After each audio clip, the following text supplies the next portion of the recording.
the other side of the spectrum. Aversion therapy. Right, it's good for them to see that. All right, here. Don Demers, have I pronounced that correctly, Yes, Don? You're a house husband. You're from Weirton, West Virginia, 2 kids. Your wife, as a matter of fact, is a physician. Yes, she is. At the Weirton Medical Center.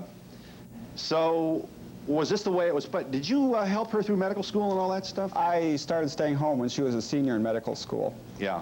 I was an industrial engineer at the time, and the demands on both our time became such that one of us had to start staying home. We had just had our 2nd child, and it was just, it became too difficult, frankly, to run 2 careers. Yeah, it's just not masculine to do this, Don. You heard the lady. I heard the lady. I disagree, obviously. I don't feel less masculine. I don't know what to say. I consider myself, I guess, an ordinary average guy. I don't think that staying home is even unusual at this point. Don't you get a little nuts with the kids, though? Sure. Right. Yeah. Now, January blues. Right. Now, when your wife gets home, is supper ready? Usually, yes. And she goes into an overstuffed chair and has a beer, or what happens? No. No, she...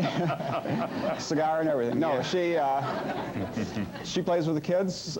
She involves herself in the family activities as much as I could ever hope that she would, as much as I would like to if I was the physician. What's the matter? Yeah, stand, I can't see it. Okay, how do your children adjust to their playmates who have the mother at home, and the whole role model in society is that little boys are aggressive and little girls are passive, and little girls play with tea sets and little boys play with trucks and fire engines, and how do you cope with that? I guess we try to live how we would like them to think. They run into that occasionally. Boys play with trucks, girls play with dolls. And then we say, yeah, and daddy's working, mommy stay home, right? And we try to show them through example that it doesn't necessarily have to be that way. I know at school, the teacher had said to all the children, you know, have mommy bake cookies and bring for PTA. And the one little boy says, well, my daddy will bake the cookies, and, you know, and I'll bring them. And all the other kids just... Couldn't believe it. Yeah. It was... Patrick, what's the matter? Well, don't they what?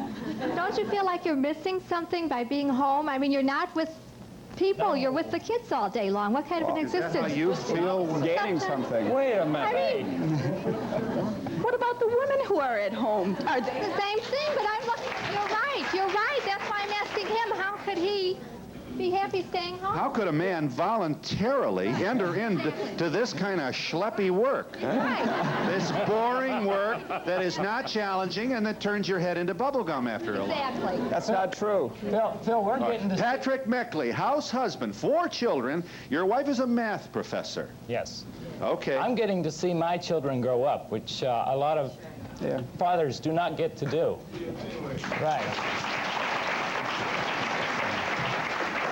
Okay, this is fine right now. Okay, I've raised 3 children and they're far gone. And I have an empty nest syndrome. Is that what you're going to tell them? Tell me what you're going to do when you are, I won't tell you my age. How many times are you going to go to the beauty shop or play mahjong or... This is... Bridge, what are you going to do? You're out of the work world. You're lost. Okay, you know, I'll where tell are you? When I started this job, when we decided somebody's going to stay home because I don't want my kids going to somebody else's house, I want them raised by their parents, I thought, gee, I'll have all this time to do artwork, and I'll have time to do this and that, and repair the house and this. It's not working out that way. You know, I'm scrubbing floors, and I'm getting the house cleaned up when I can. Pat, wait a minute. You can get that housework done by 11:30 in the morning. Yeah. I mean, the work expands to fill the time. Tell them about the 4 kids. I can get it clean by 11, and by 2, it's a mess again.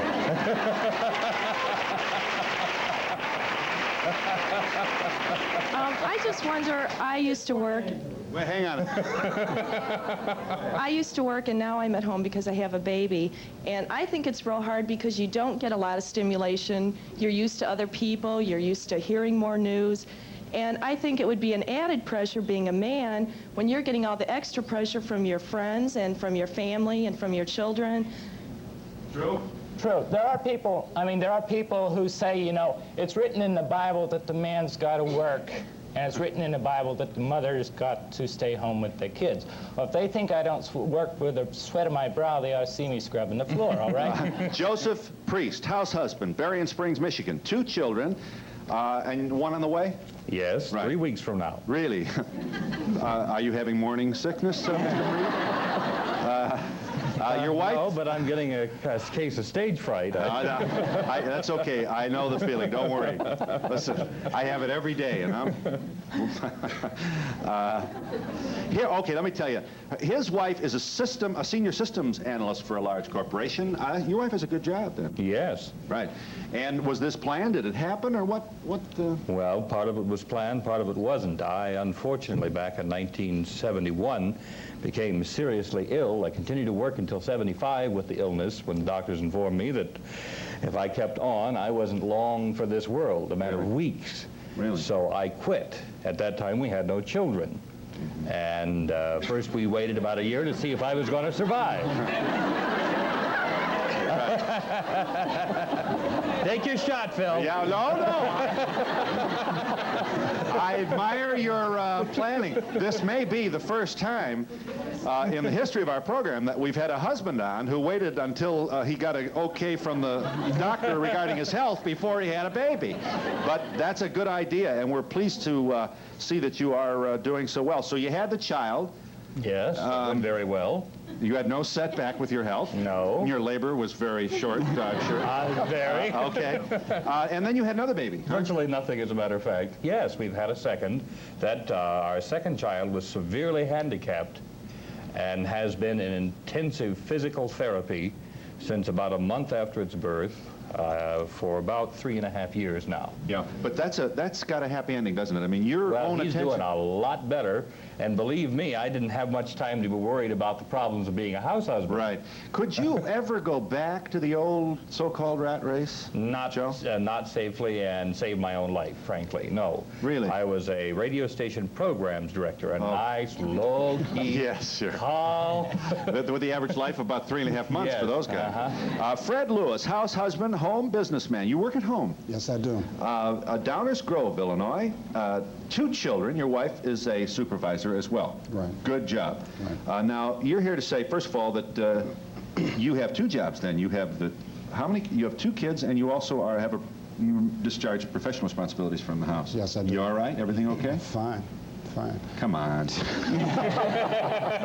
I mean, don't they get on your nerves and all? Of course they do. How old are they? One is 4 years old and one is 10. Mm-hmm.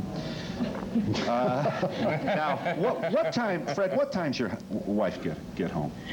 6 in the evening. Uh-huh. And is dinner ready when she gets in? Yes, it is. Fred? Yes, it is. I do a very good job at cooking. Do you? Yes. Now, do you vary the meals, and are you concerned about nutrition and all those other good things? Yes, it's not going to be steak and TV dinners alternately, you know, which is all right.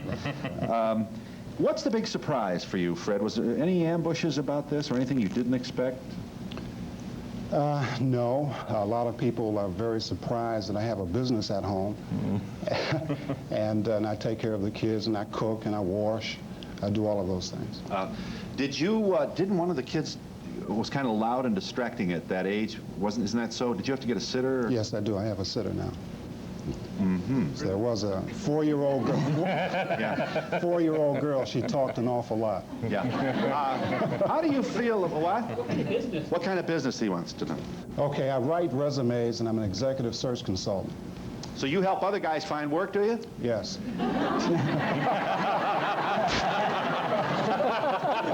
I want to know why you feel you need a sitter when I feel I have 2 small children, 2 and 1, and I seem to juggle what I have to do.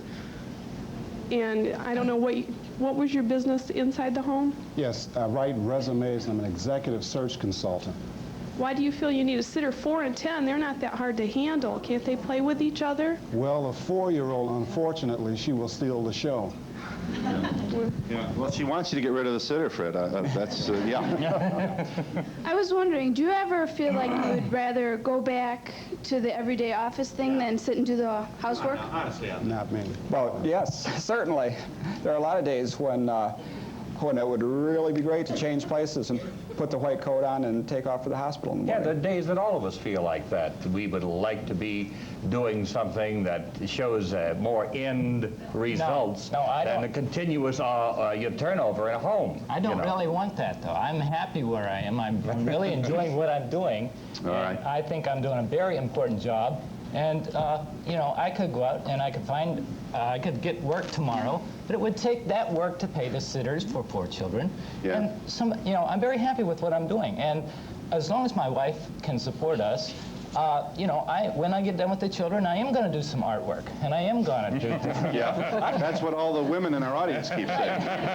Stephen Dworkin, Associate Professor, Social Work, Southern Connecticut State University. You are divorced, you have 2 children. You are a non-custodial parent, but my note says that your children live with their mother and nearby, so they're spending a lot of time with you. In the same neighborhood. Okay, so you, in other words, your kids probably sleep over and all that stuff. Yeah.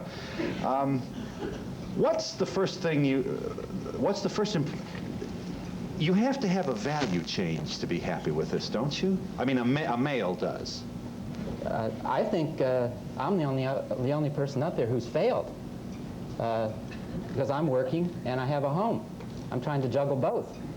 And in many respects, I know what these guys have gone through. I tried to do this, and I'm still trying to do it. And I think, yes, a personal change has to take place, but we need help from the women out here. Not like the woman who first spoke, because I think that's what's getting in our way. Attitude. Attitudes. She believes this is wrong, almost morally. And I think that's one of the things that we have to get rid of. Right. I think we have to realize that, my God, I came here to tell people that things were beginning to change. I didn't realize they're changing so much. Yeah. I have 2 questions. First, who has the final say-so over the money, and do any of you get hooked on soaps? I will never watch a soap. This soaps, I have so much work to do. If I ever get hooked on them things, you never get it done. Yeah, you're going to tell us that... I don't cook dinner either. I hate to cook. My wife loves to cook. When she comes home from work, she does the cooking. I cook 2 meals. She cooks the evening meal. And the money, I assume, is a mutually arrived at... The money, well, she's a mathematics professor, so she takes care of the checkbook. Why should I, you know? I think it's great that you're at home, and I think it's too bad that our society does not recognize the fact that whether you be a man or a woman, if you are at home, you are definitely contributing to society. But I don't know why in this society, once you're home, you're looked down on, that you have to be out earning the buck. Another thing, Phil, just on this business of making decisions, my wife has a math degree also, a graduate degree, plus the computer skills. Why should I spend 2 or 3 hours doing a checkbook when she can run the thing in 15 minutes? It seems to me that talent should be utilized and she has decision-making skills and talents and abilities that I haven't got. Yeah. And it is foolish for me to pretend that I can do them better, because I can't. There are things within the same decision apparatus that I do well. Like chicken cannelloni. Those of you that still have small children at home, when they get into school and are in school all day long, do you plan on going back into the job scene and not being a house husband any longer? No? I'm working part-time on my master's degree right now in business administration, and I have a daughter in 2nd grade and one in kindergarten. And I foresee a time as they progress a little bit farther when I will go back into the job market. Yes, ma'am. Oh, excuse me. I think it's just great that you're doing it. But personally, in my family, I work. I have 2 jobs, and my husband also works. We share everything. He is a far better cook than I am, and he cleans twice as fast as I do, but I'd rather go outside and paint the house or drive a bus. We just have our priorities. Yeah. We do that too. And the professor wants you to know that he thinks you ought to be free to do that without... Yeah. I just want to say that 4 years ago, my husband involuntarily became a house husband for 10 months because he was injured on the job. And I was working outside the home at the time, and we had a 3- and 5-year-old, so he was home for 10 months. And it gave him a whole new outlook on life, and he has a greater respect for the everyday housewife. And I think we've all benefited from it, because I know there was a special bonding while he was home with the kids and I wasn't there. And looking back, I can say that it was a good experience. It does seem screwy, doesn't it, that we have these narrowly defined, the men this, the girls, excuse me, the women this. Right. Not good. Right. You know, Phil, there's a point to be made here. I think there's a real difference between when changes like these come about voluntarily or involuntarily. I mean, I think that when circumstances are thrust upon us and we're not prepared for that, we're already under stress and under a lot of pressure. And I think that one of the points here is to realize that looking at the effect of this on the children, they're going to be much better prepared tomorrow to be able to do what they can do in terms of their potential. Speak, if you would, to the issue of, how do I want to say this? First of all, the rat race is really getting to more men than we should not be surprised we're dying first. It's killing us. But more than that, I assume you feel that these young men have a better chance at minnows in a stream and enjoying the flowers, all those good things that we read about, wish we had, but don't. Instead of their children, instead of their loved ones. I can give you an example of one of the big advantages that happened in our marriage because of the fact that I was at home. I coped far better with Mike's handicap problems than my wife did. And the idea of giving therapy to a child who was unable to give any kind of response at all to anyone until they were till he was nearly 2 years old, and a lot of the therapy was extremely painful. It required stretching of tendons and muscles and making stiff joints elastic and things of that nature. So now that he has a potential for and will walk within a year or so, this is after being just severely wrapped up in a ball for almost 2 years. This I coped with far better than my wife was able to face. Now, is it possible with me home, I was able to treat this problem with the aid of a lot of extremely talented therapists instructing me in how to go about it. I assume if your roles had been more traditional and you were at work all the time, away from the child, That's right. you probably would have coped worse than your wife might have had she been in the child's company. That's true, but the point is that had she been in the child's company, she was still unable to face the fact of Mike's handicap directly for some time. Yeah. Phil, there's a lot of tension out in the work world, but when you're coping with the children, there can be tense too. I need to get away once in a while. I mean, I'm in scouting, and to get out with the Boy Scouts about once a month for a weekend, boy, I need it. I mean, I need to get out of the house too. Yeah, this audience,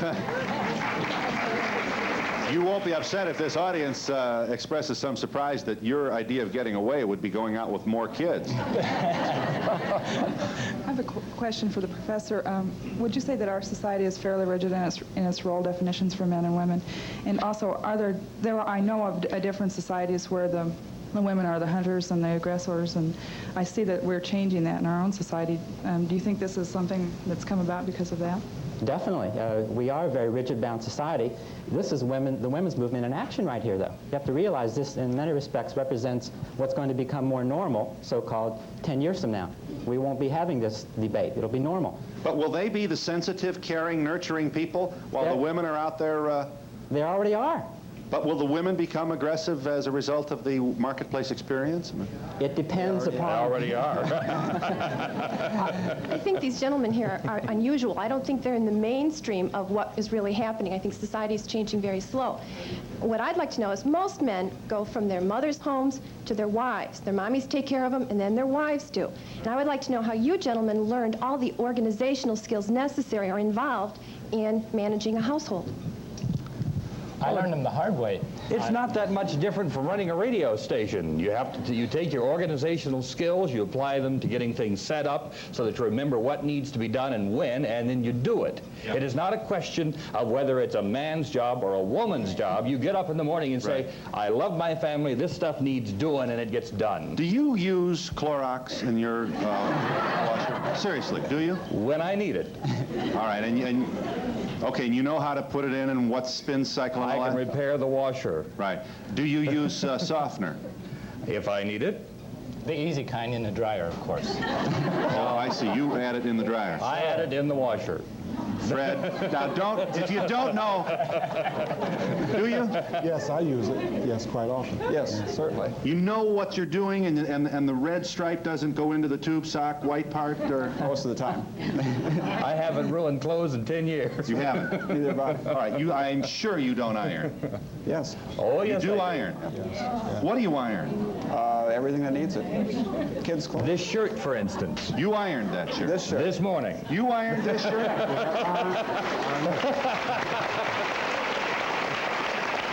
These are house husbands, and we hope you'll join us.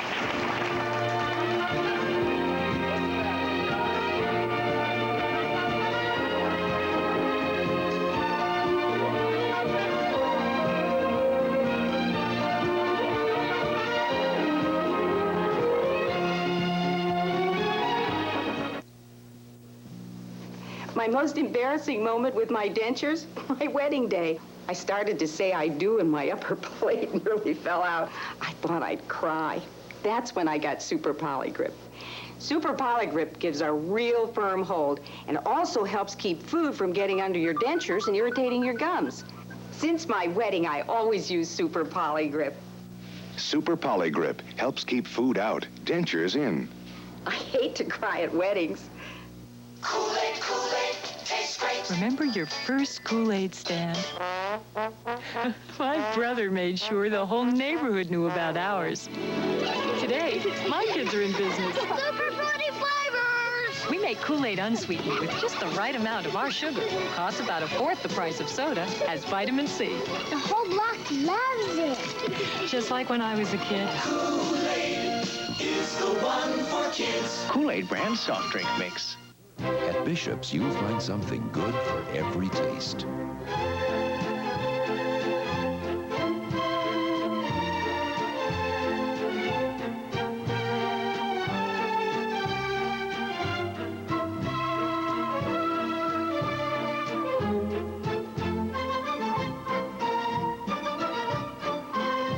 There's something good for everyone at Bishop's.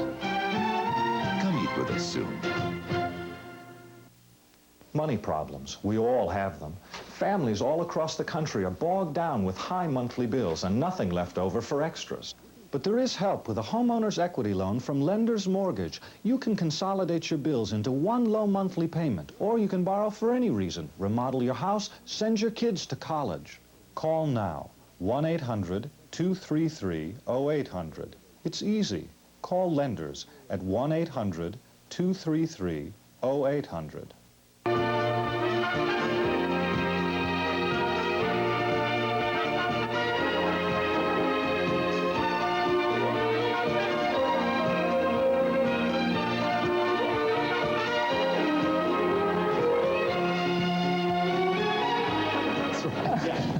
Yeah, I'm interested in the transitions that occurred to the house husbands as they moved from the office world or work world into the home, and also the other transition that perhaps your wives experienced or you experienced with your wives going out into the workplace and perhaps becoming more assertive. A lot of men have trouble with assertive women. Not us, but some.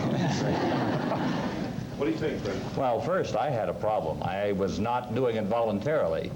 And for that first year, life was extremely difficult because, to give you a metaphor, it's kind of like a car doing about 90 miles down an hour down the freeway, and you suddenly disengage the engine and keep the accelerator down. The thing just roars out of control. And you're in a kind of a state of nervous tension all the time. Professionally. In the profession, yeah. Yeah, and then it takes time. It took several months for me to accept the fact that my neck was in danger and that if I didn't stop, I wasn't going to be here. Your health, you're saying? That's correct. Yeah, okay. So you had to say to yourself, slow down, Joe. Take it easy. Remember, this is not the end of the world. We can do something else with this. I don't know what yet. Don't you miss the office and the in basket and the out basket and all that? Well, I don't miss that so much as I miss the excitement and the involvement and the constant solving of problems. Right. And, you know, you don't miss the boss who's always leaning on you. No. Yeah. I don't miss that at all. I do enjoy my job, and it was a voluntary thing that I did. And well, first it was because I had lost my job, but I did it well, and then when it became evident that we wanted to do it this way permanently, then I just did it. And I enjoy it. I enjoy it now. I think that was the hardest transition I had to make, was the first year that I was home. I considered myself liberated, but a lot of things that hadn't even occurred to me came up over the first year and had to be dealt with. Like what? Well, when my wife was in medical school, which was the first year I was home, a meeting or maybe just relaxation with other senior medical students discussing problems. I resented that